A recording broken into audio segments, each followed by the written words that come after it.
Alright, we're just doing some general maintenance today. Putting some new cab shocks on. Made in Mexico. These you can just take the, I've been meaning to do this for a while, and there's, oh, that one's even, I didn't even notice the bushing's completely out of that one. So I think it's pretty hard on the air ride of the cab. Let's see that. Yeah, that bushing in the bottom, and that bottom one's completely gone. It looks like I didn't even notice it.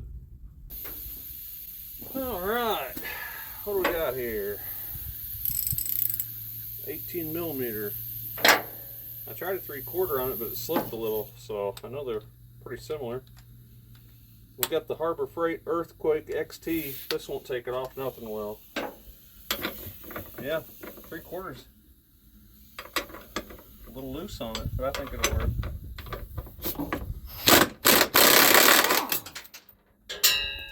Whoa!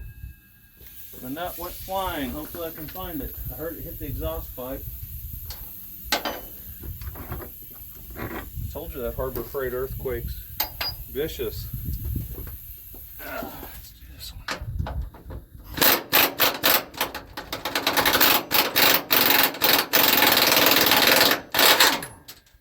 Dang it! Saw that one fly up in here.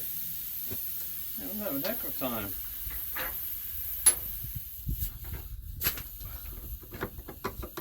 Oh yeah. Oh yeah. That's nice. Oh, I don't want to get oil all over the place. That bushing is completely shot. There's nothing left of this shock. I had no idea it was that bad. Wow. There you go, a little preventative maintenance. I should have did that a long time ago. I didn't think it was that bad. Got some rags and some anti-seize.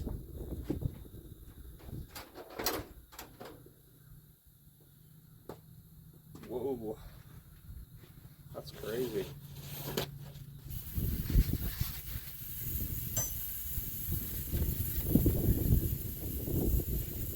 Man.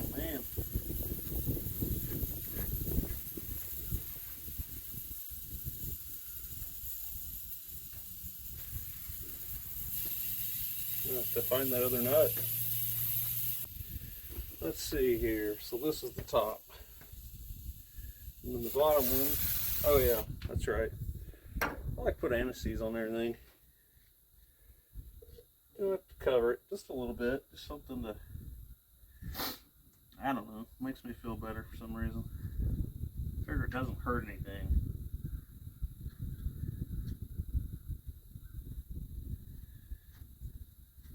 Sure, I'll never change these again, but those are probably the original. Oh, they have to be.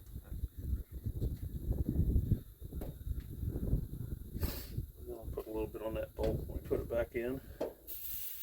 So, pretty easy to do here. Oh, much better. Much better. Yeah, they'll actually do something now.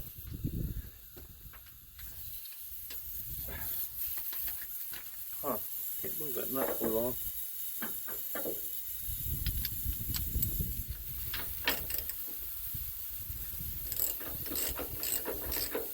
Get this crazy tight. Yeah, they work pretty tight though.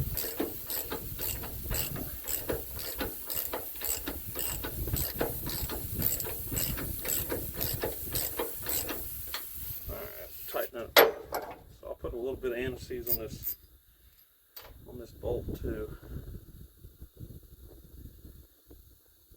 Just for fun.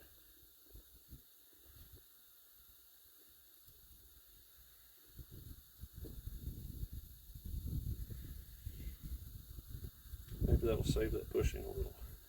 Who knows? It's probably doing nothing. But this is kind of why I like doing my own maintenance. Even though anybody could do this. You know, the shop's never going to go the extra mile.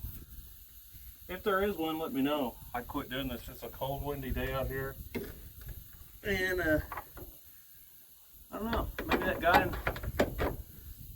that was on the live stream the other day and sell it. I can't remember where he said he was, New Albany or Jeffersonville. Maybe he's. Oh, that already crazy how much that changed the ride. All right, I got to put all put back together. Now look, big difference how much the cab moves around. This is the starter that I took off of this truck that I said on the ground side. So when it's sitting in the truck, this is just how it looks. You know, you got the engine block here, and then it's sticking out, setting. It's basically straight up and down like this. So this is what you'd see. But so this is why this was all a problem right here. See where I'm gonna zoom in on you, extreme close up.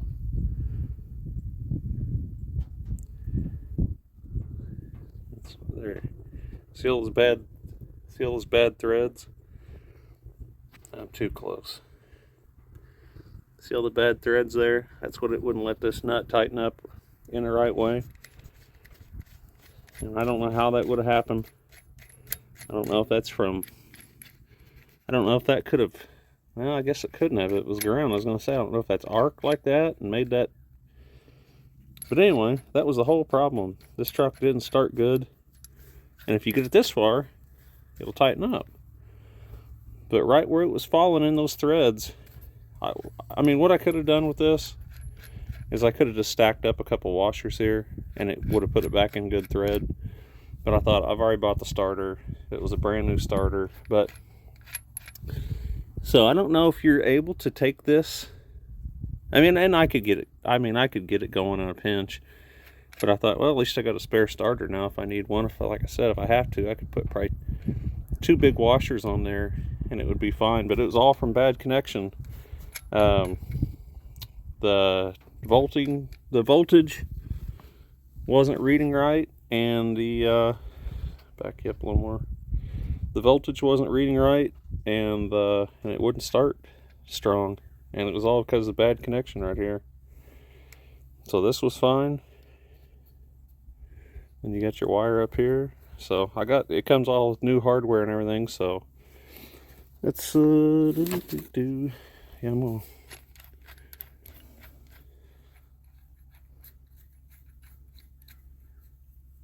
gonna put it back just how the other one was.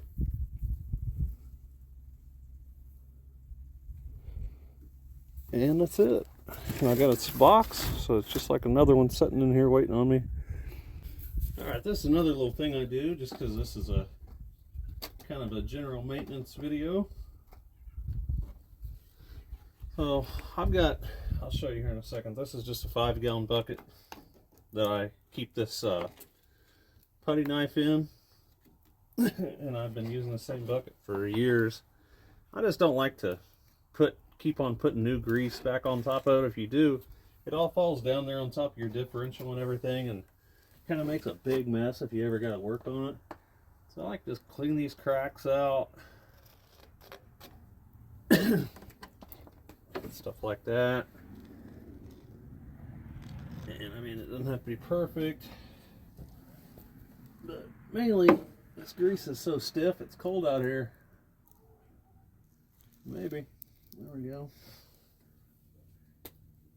But the main reason to get all this old off is just so it doesn't fall down on your differential and make a huge mess.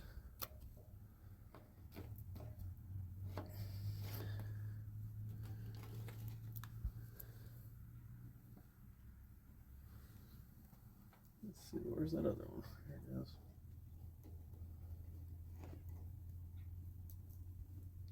And so I don't go crazy greasing it either, because I'm switching between 2 trailers, and then the yard guy is moving your trailer around,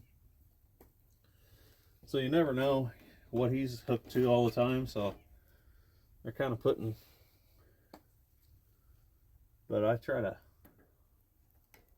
I try to do this every week if I can. I don't get it every week, but I try to be pretty consistent with it.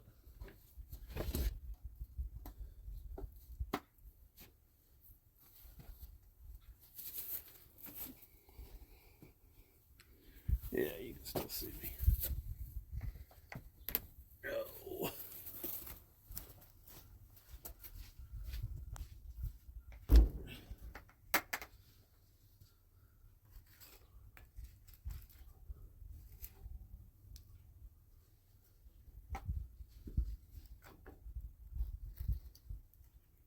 Yeah, there was a good one. It's getting ready to roll off the side. Go on the frame.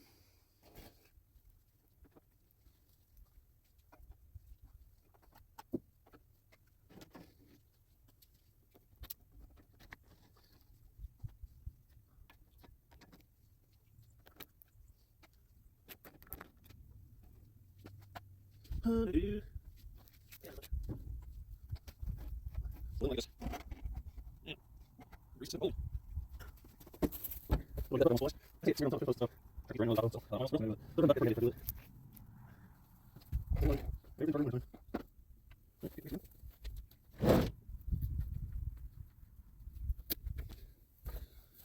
Got my lock and lube on here right now. Bought this at the truck show a couple years ago. Man, she's thick. This is this, what is this stuff? This red and tacky grease. Oh, it is hard to pump. I should put my grease gun in the house. Let it warm up for a little bit. I don't go crazy. This will probably be really good fifth wheel grease. It hangs on here good. I've used even before in the dead of winter when it was really cold one time. In a fifth wheel, this was when I was working for a company, and their trucks are always hooked to the same trailer, so they would get pretty dry sometimes. They'd be so dry, I didn't even know what it was because I'd never felt it before. I'd never felt a fifth wheel that dry. You'd be going down the road and kind of changing lanes or something, and it would pop. I mean, I didn't know what it was. I'd never felt anything like it, but because it was hooked to the same trailer, and they did like 30,000 mile service or something like that, which is fine for oil and everything, but a fifth wheel, and like I mentioned, I'm switching trailers and the yard guy's moving around, so you know, you're exchanging a lot of grease. And but yeah, it would get the fifth wheel get so dry because you were mated with that same trailer all the time. And I went to go change lanes, it just pop. So one winter I had a really dry fifth wheel, and I didn't like being on snowy, slick road with those really dry fifth wheels, so I put 1540 motor oil on top of it. I didn't go crazy with it, but yeah, it's a stringy. So that's as much as I'm going to put on there.